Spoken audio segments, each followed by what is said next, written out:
Assalamualaikum warahmatullahi wabarakatuh. Saya akan menjelaskan tentang alat optik kamera. Kamera adalah salah satu aplikasi dari lensa. Kamera menggunakan lensa cembung untuk membentuk suatu bayangan. Yang pertama adalah lensa. Fungsinya membiaskan cahaya lensa cembung. Yang kedua, diafragma, mengatur besar pupil apertur. Yang ketiga, apertur, lubang tempat masuk cahaya. Yang keempat, film, tempat bayangan terbentuk.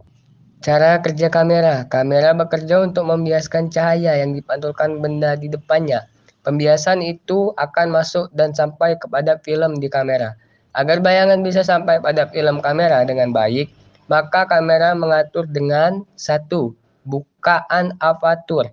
Banyak sedikit cahaya yang masuk. Dua, jarak lensa cembung ke film. Biasanya kita katakan mengatur fokus kamera.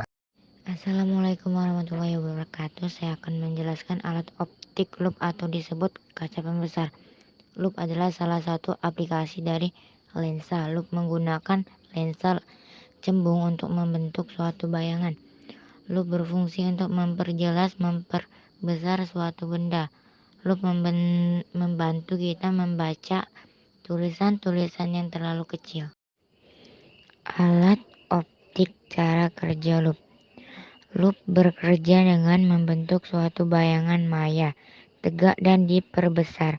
Maya karena bayangan yang dibentuk harus tetap di dalam mata. Untuk mendapatkan hasil bayangan ini, maka benda harus diletakkan di R1, lensa antara lensa dan fokus dari loop. Pada soal loop, kita akan bertemu dengan istilah akomodasi maksimum dan akomodasi minimum. 1. Di mana posisi benda diletakkan. 2. Di mana bayangan terbentuk.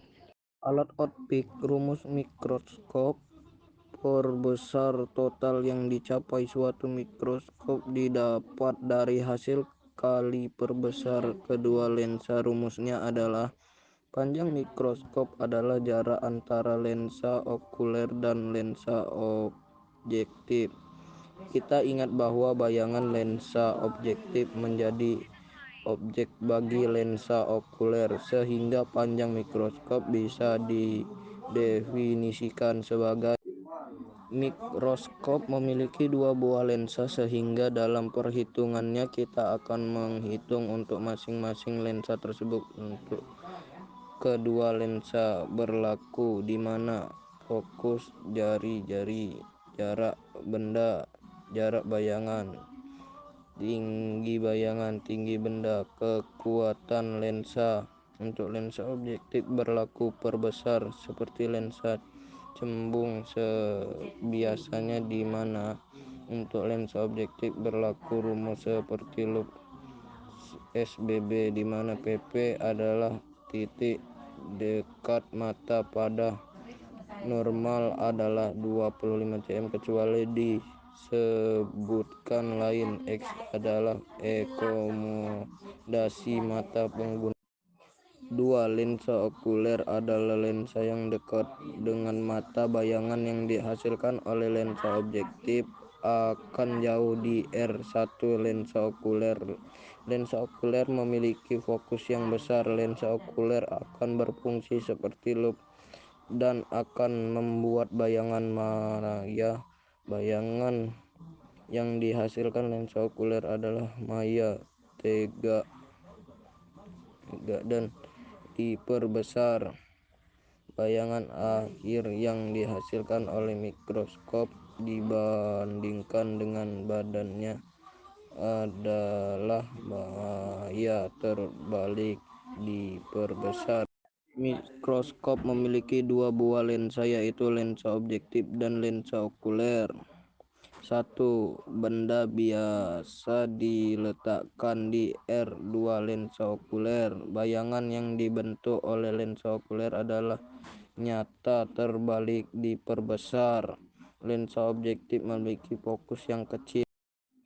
Bagian-bagian dari mikroskop adalah sebagai berikut. 1. Lensa okuler dekat mata. 2. Lensa objektif dekat objek atau benda yang diamati. 3. Revolver untuk memilih lensa objektif. 4. Pengatur kasar atau makrometer mengatur perbesar benda dengan cepat. 5. Pengatur halus mikrometer mengatur perbesar benda dengan lambat. 6. Meja benda tempat meletakkan benda yang akan diamati. 7. Cermin memberikan cahaya ke benda yang akan diamati. 4. Teleskop. Kamu tentunya pernah melihat bulan pada malam hari. Apakah kamu dapat melihat secara jelas permukaan bulan dengan menggunakan mata telanjang? Dengan menggunakan sebuah teleskop, kamu akan dapat melihat kawah dan ciri-ciri lain di permukaan bulan secara jelas. Teleskop dirancang untuk mengumpulkan cahaya dari benda-benda yang jauh. Teleskop dapat berupa teleskop bias dan teleskop pantul. A. Teleskop bias. Teleskop adalah alat optik yang dapat membuat benda-benda yang berada pada tempat yang jauh menjadi terlihat dekat. Teleskop bias sederhana merupakan kombinasi antara dua lensa cembung yang terletak pada bagian pipa. Lensa yang lebih besar adalah lensa objektif, sedangkan lensa yang lebih kecil adalah lensa olikuler. Lensa objektif membentuk sebuah bayangan dan kemudian bayangan tersebut akan diperbesar oleh lensa olikuler. Lensa objektif pada teleskop bias memiliki diameter yang lebih besar daripada diameter mata kamu saat membuka. Hal ini berarti akan lebih banyak cahaya yang dipantulkan oleh objek yang dapat masuk ke dalam lensa yang kemudian akan masuk ke dalam mata. Dengan demikian, bayangan yang terbentuk oleh lensa objektif akan lebih jelas daripada bayangan yang terbentuk oleh mata. Karena bayangan yang terbentuk sangat jelas, maka objek yang terlihat juga menjadi lebih detail. B. Teleskop pantul. Lensa objektif yang terdapat pada teleskop pantul digantikan oleh cermin cekung. Bayangan dari sebuah objek yang letaknya jauh terbentuk di dalam tabung teleskop ketika cahaya dipantulkan dari cermin cekung. Cahaya yang dipantulkan objek yang jauh memasuki salah satu ujung tabung dan ditangkap oleh cermin lain pada ujung yang lain. Cahaya ini dipantulkan dari cermin cekung ke cermin datar yang ada di dalam tabung. Cermin datar kemudian memantulkan cahaya ke lensa okuler yang berfungsi memperbesar gambar.